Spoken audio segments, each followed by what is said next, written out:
오늘 우리는 마태복음 강의 두 번째 시간 하나님이 함께하는 통치자라는 제목으로 함께 말씀 듣도록 하겠습니다. 오늘 특별히 우리는 마태복음 1장 18절에서 25절에 나와 있는 임마누엘이라는 또 신학적 사고에 대해서 함께 말씀을 통해 배우고 은혜 나누도록 하겠습니다. 마태복음 1장 18절에서 25절에 중요한 주제는 한 세 가지 정도로 나뉠 것 같습니다. 마리아가 성령으로 잉태했다는 사실, 그리고 죄로부터 구원했다라는 사실, 그리고 예수님께서 이름을 임마누엘이라 하라는 계시를 받았다라는 사실, 이 세 가지 정도의 중요성으로 볼 수 있을 것 같습니다. 근데 오늘은 특별히 임마누엘이라는 주제를 좀 더 집중해서 함께 살펴보고자 합니다. 우선 임마누엘이라는 의미를 함께 살펴보고자 합니다.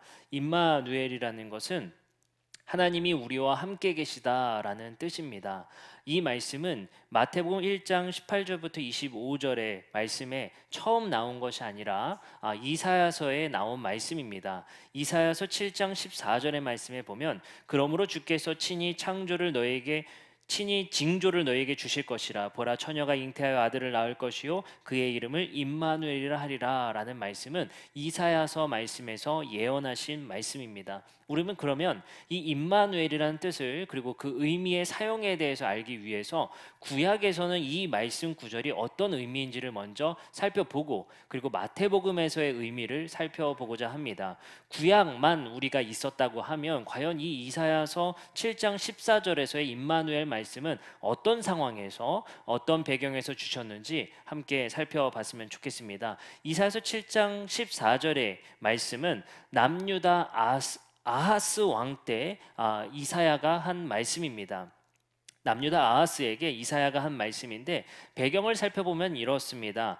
아람 제국과 북이스라엘이 남유다를 연합해서 침공하려 할 때 이사야가 남유다 왕 아하스 왕에게 해준 예언이죠. 하나님의 말씀을 전달한 이야기입니다.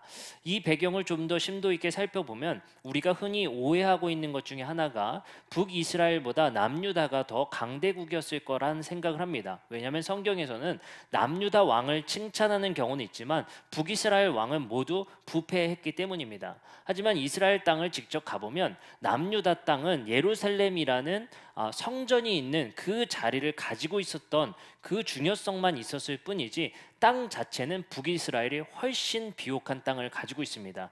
특별히 북쪽으로 가면 갈수록, 단에 가까우면 가까울수록 숲도 우거져 있고 비옥한 땅이라는 것을 우리가 가서도 볼 수 있고, 지금 구글로도 쳐봐도 충분히 그런 사실을 알 수 있습니다. 하지만 남유다는 남쪽으로 내려오면 내려올수록 사막화되어져 있습니다. 그렇기 때문에 남유다 땅보다는 북이스라엘이 훨씬 더 유리한 상황에 있는 것입니다. 그렇기 때문에 실제로 남유다와 북이스라엘로 갈라졌을 때도 북이스라엘이 훨씬 더 경제적 우위에 있었고 또 군사력도 강했던 것으로 생각해 볼 수 있습니다. 하지만 북이스라엘의 왕들은 하나님께 한 번도 옳다 인정받은 왕이 없습니다.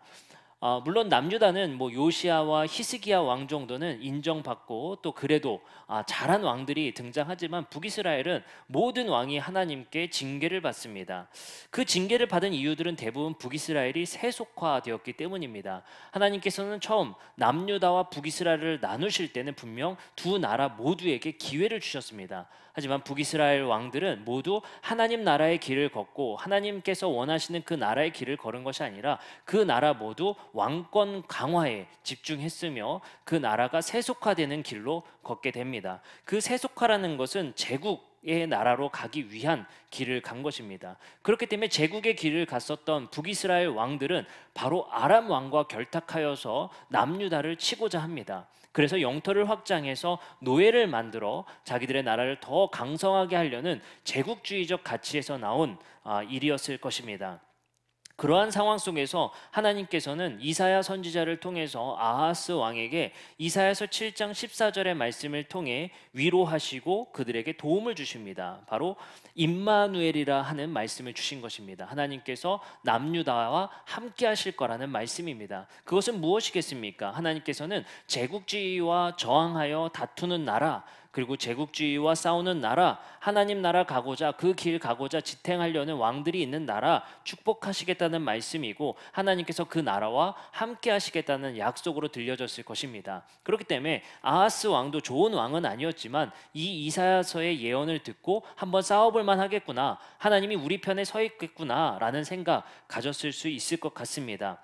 거기 우리가 중요한 주제에 한 가지 갖는다고 하면, 약하고 척박한 나라에서 제국과 싸우려는 그 나라, 하나님 나라를 가고자 하는 그 나라, 약하지만 그리고 작지만 하나님께서는 그들 편에 서 있다라는 것입니다. 따라서 이 말씀을 통해서 하나님께서 그 편에 서 있다라는 것은 나라의 크기나 그 나라의 성향에 중요성이 있는 것이 아니라, 그 나라가 과연 하나님께서 원하시는 뜻대로 가고자 하느냐, 그것에 따라서 하나님께서 그들의 편에 서 있다라는 기준을 주신다는 말씀입니다. 이것이 구약의 말씀이었다면, 그럼 마태복음에서는 과연 이 말씀을 왜 인용했는지를 살펴봤으면 좋겠습니다. 두 가지 이유를 들 수 있습니다. 첫 번째는 신학적인 변증의 이유가 있습니다. 신학적 변증이라는 것은 바로 예수님께서 구약에 예언한 그 메시아가 맞다라는 것을 변증하기 위해, 그것을 더 강화시키기 위해서 이 말씀을 사용한 것 같습니다. 왜냐하면 마태복음 1장 22절에 보면 이런 말씀이 있습니다. 이 모든 일이 된 것은 주께서 선지자로 하신 말씀을 이루려 하시는 것이다. 마태복음에서는 계속해서 구약의 예언을 성취하고 있다라는 사실을 강하게 증명하기 위해 애쓰고 있습니다. 왜? 구약의 말씀의 성취가 곧 예수님이라는 것을 마태복음에서는 그렇게 강조하고 싶었던 것인지 우리는 한번 생각해 봤으면 좋겠습니다. 유대 땅에서는 포로기였고 노예의 상태였습니다. 그렇기 때문에 그들은 해방자를 기다렸고, 그 해방자가 누구냐라는 것에 항상 집중되어 있었고 관심이 있었습니다. 그래서 유대인들은 그 메시아가 누구냐, 우리의 구원자가 누구냐에 구별법이 있었다는 것입니다. 이 사람 메시아라고 주장하지만, 그리고 이 사람 꽤 신비한 능력이 있지만 저 사람 진짜 메시아인지 구별할 수 있는 방법이 있었다는 것입니다. 그것이 무엇이냐? 구약에서 예언한 말씀과 같은 사람이냐라는 것을 보는 것입니다. 예를 들면 이런 겁니다. 미가서 5장 2절에 이런 말씀이 있습니다. 베들레헴 에브라다야, 너는 유다족 속에서 작을지라도 이스라엘을 다스릴 자가 내게서 내게로 나올 것이라. 그의 근본은 상고의 영원에 있느니라.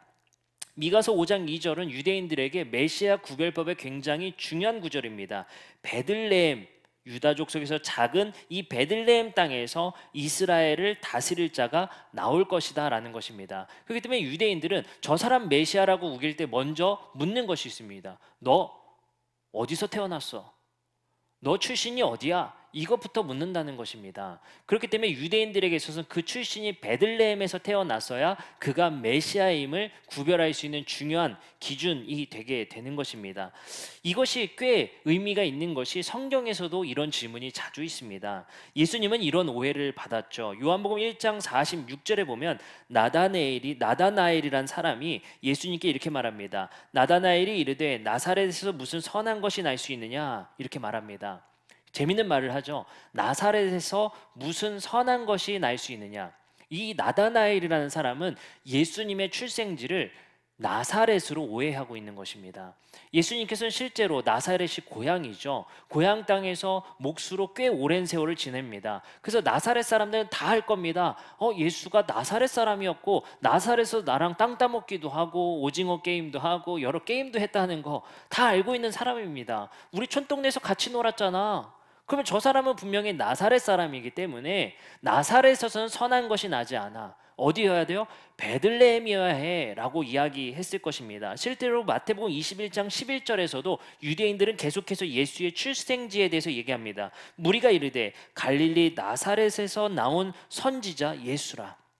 분명 이 무리들도 예수의 출생지에서 궁금해합니다. 어디라고 강조하죠? 갈릴리 나사렛 사람이다 라고 강조하고 있습니다. 이만큼 메시아 구별법이 베들레헴이냐가 굉장히 중요한 것입니다. 근데 예수님은 분명히 나고 자라고 동네 친구들도 갈릴리 나사렛에서 생활했기 때문에 모든 사람들이 나사렛 사람이라 알고 있었던 것 같습니다. 그래서 마태복음은 굳이 마태복음 1장과 2장에서 베들레헴에서 태어난 그 이야기를 싣고 있는 것입니다. 어떤 이야기가 있죠?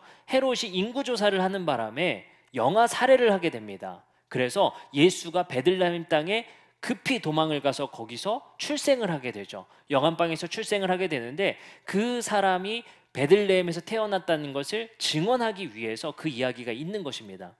근데 이것에 대한 관심이 없던 사람들은 마가복음과 같이 예수님의 출생에 대해서는 기록하지 않습니다. 하지만 마태복음은 분명 메시아 구별법이 베들레헴에서 태어나느냐가 중요하기 때문에 마태복음은 예수님이 베들레헴에서 태어났다는 사실을 강조하고 있다는 것을 우리는 볼 수 있습니다. 두 번째 메시아 구별법, 출생입니다.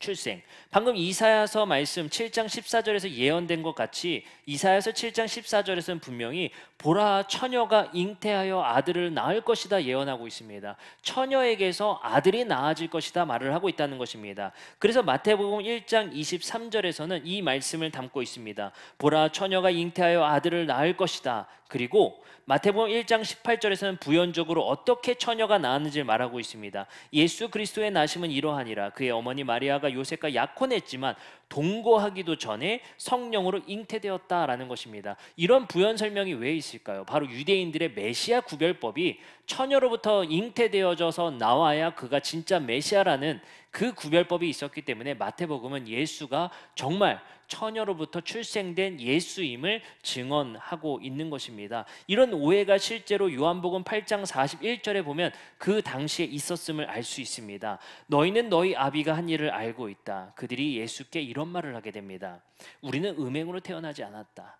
그 말은 무엇이겠습니까? 예수님이 마리아가 결혼하지 않았음에도 동거하지 않았음에도 예수 출생에 대해서 분명히 수근거림이 있었다는 것입니다. 그 말을 에둘러서 이렇게 말합니다. 우리는 음행으로 태어나지 않았다. 다시 말하면 마리아가 결혼 전에 다른 관계를 통해서 사생아처럼 예수를 낳았다라는 소문도 있었다는 것을 알 수 있습니다. 그만큼 예수님이 어떻게 출생했는가, 출생지가 어디 있는가, 어떻게 태어나셨는가는 예수님이 진짜 메시아인가를 알 수 있는, 그리고 그걸 증언하는 중요한 기준점의 의미가 있습니다.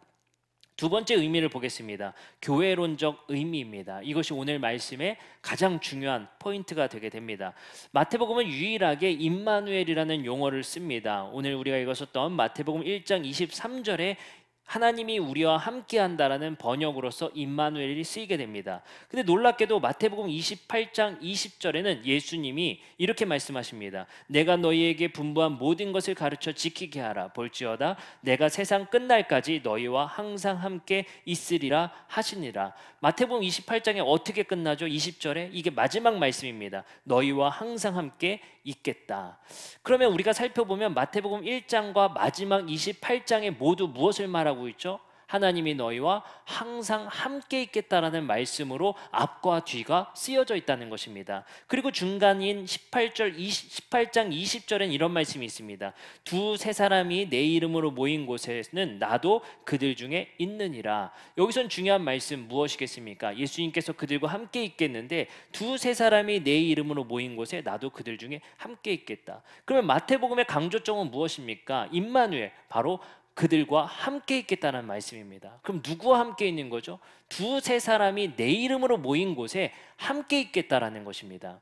두세 사람이 예수님의 이름으로 모인 곳이 무엇입니까? 바로 교회인 것입니다. 마태복음에는 복음서에서 유일하게 교회라는 표현을 쓰고 있습니다. 마태복음 16장 18절에는 또 내가 너희에게 이르노니 너는 베드로라 내가 이 반석 위에 내 교회를 세우겠다. 마태복음 18장 17절에는 만일 그들의 말도 듣지 않거든 교회의 말하고 교회의 말도 듣지 않거든 이란 교회라는 에클레시아라는 표현이 마태복음에는 이렇게 두 번 쓰이게 됩니다. 그 말은 무엇이겠습니까? 이 말씀은 교회에게 하고 있는 말씀인 것입니다. 예수님의 제자들이 이해한 말씀이 아니라 이 마태복음을 읽었던 사람들에게 마태는 무언가 하고 싶은 말이 있었던 것입니다. 바로 너희와 주님께서 함께하고 계시다. 우리와 함께하고 있다는 증거를 어떻게 알 수 있죠? 예수의 이름으로 두세 사람이 우린 함께 모여 있잖아. 이곳에 주님이 우리와 함께 계셔라는 것을 강조한 말씀입니다.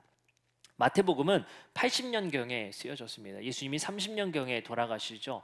그리고 나서 80년이면 50년 뒤에 쓰인 말씀이 마태복음입니다.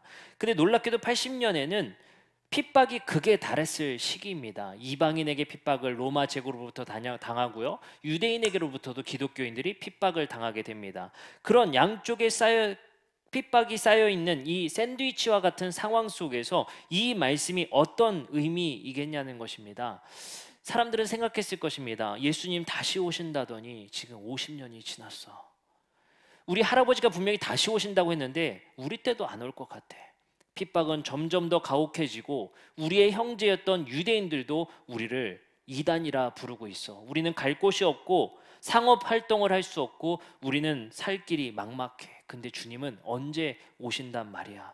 우리는 50년이 지났음에도 불구하고 이 교회에서 주님을 마라나타 주 예수여 다시 오시옵소서라는 탄원을 계속함에도 불구하고 하나님은 우리를 버리신 것 같아.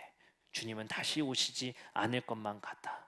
아마도 많은 기독교 신자들은 예수님이 자기 살아생전에 오실 거라 생각했을 것 같습니다. 위기 속에서, 고난 속에서, 핍박 속에서 주님께서 분명히 다시 오실 거라는 약속을 하셨기 때문에 그분을 애타게 찾고 기다리고, 또 그 기다림이 50년이 흘러가면서 그들은 마음이 상하고 한 명, 두 명 떠나가고 있었던 것 같습니다. 그러한 이들에게 오늘 말씀은 어떠한 의미겠습니까? 예수님은 이미 너희와 함께하고 계시다라는 말씀입니다. 너희들 하늘을 바라보고 주님 언제 오실까 그것만 바라보고 살 것이 아니라 주님 너희와 이미 함께하고 계시다. 무엇을 통해 어떻게 함께하고 계신다는 말씀입니까? 바로 교회를 통해 예수님은 이미 너희와 함께하고 계시다라는 말씀입니다.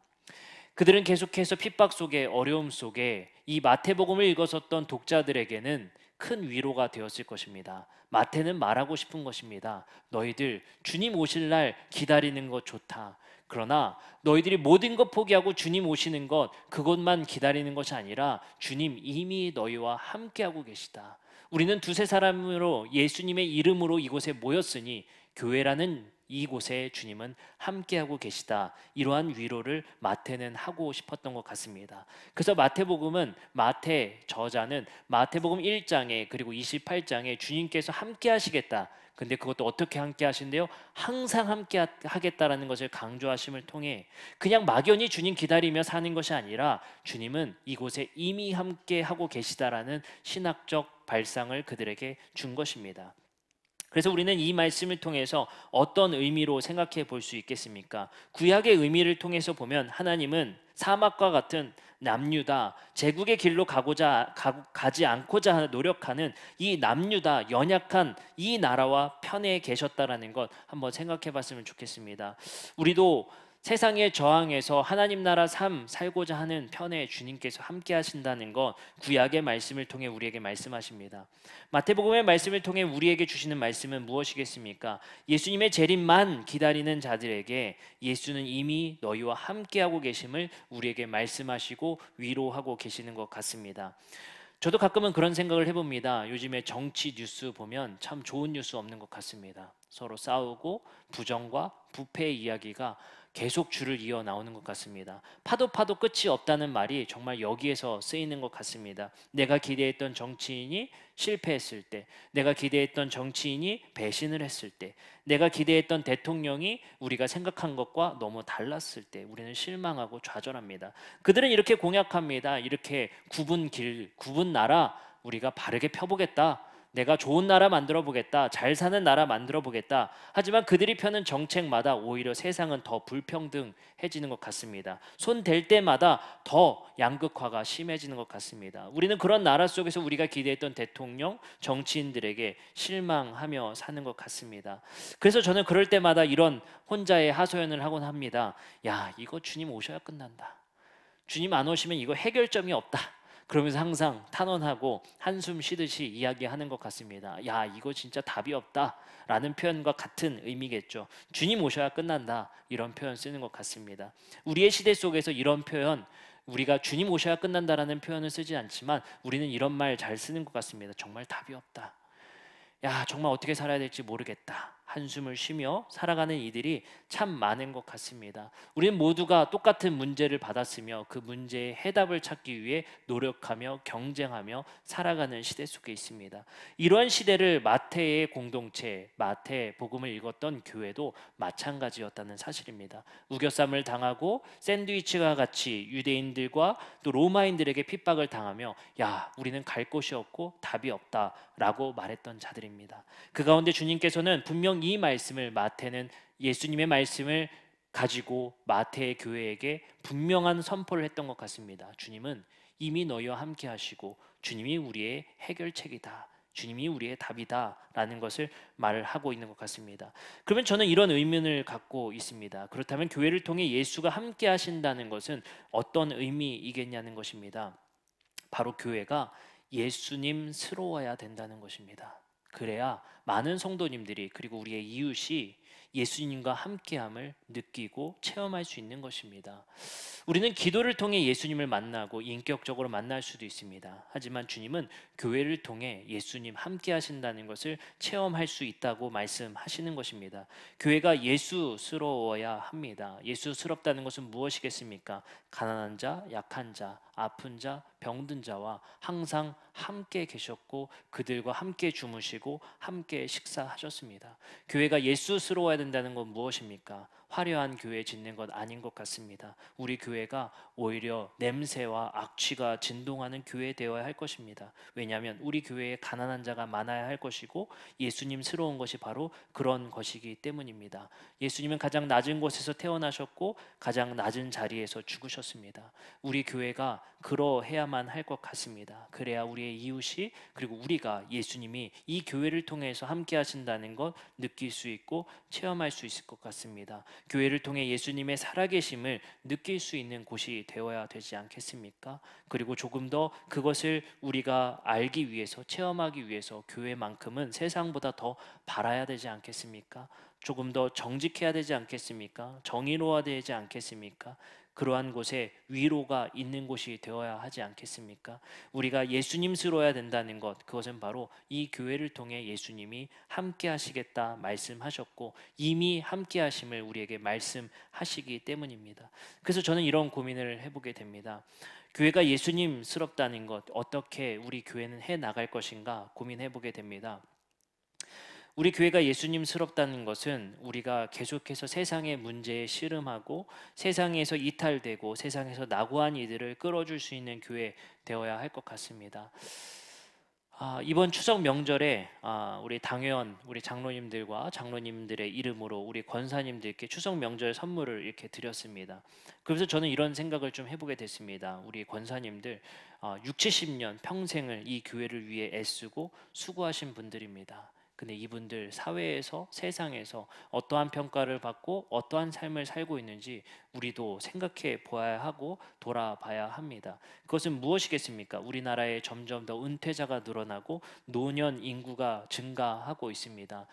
이러한 시대에 이 노년 인구에 대한 사회 문제가 기하급수적으로 늘어나게 될 것입니다. 이러한 문제에 대해서 외면하지 않는 교회 되었으면 좋겠습니다. 평생을 주님을 위해 이 교회를 위해 애쓰고 수고한 이들이 이 교회를 통해 위로받고 또 복을 받았으면 좋겠습니다. 이제 내 복은 끝나서 다음 세대가 받았으면 좋겠어가 아니라 이 교회가 주님을 위해 애쓴 이들을 위해 그리고 그러한 사회 문제에 함께 고민하고 그것을 해결할 수 있는 정책과 그리고 시스템을 통해서 우리가 그 돌봄의 사역을 계속 해야 될 것입니다. 이제는 힘이 다 빠져서 이젠 더 이상 돈을 벌 수 없는 처지에 있는 은퇴자들과 그리고 이제 취업의 전선에 나가기 위해 조그만 자본을 모으고자 애쓰는 이들 그리고 아이를 낳을 때 한 번 더 고민하게 만드는 사회의 구조적 문제 이러한 문제를 교회가 외면하지 않고 교회가 할 수 있는 방법을 통해서 이들을 돕고 구제할 수 있는 것 그것이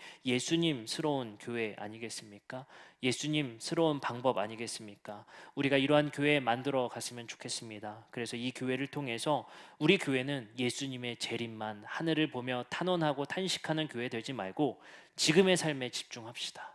주님께서 함께하고 계시기 때문입니다. 지금의 어려움 속에 주님이 이미 우리와 함께하고 계시다는 이 말씀을 붙들고 지금 우리가 우리의 곁에 그리고 두세 사람이 주님의 이름으로 모인 이곳에 주님이 함께 하고 계심을 믿음으로 승리하며 살아가는 우리 성도님들 되시기를 주님의 이름으로 축복합니다. 기도하시겠습니다.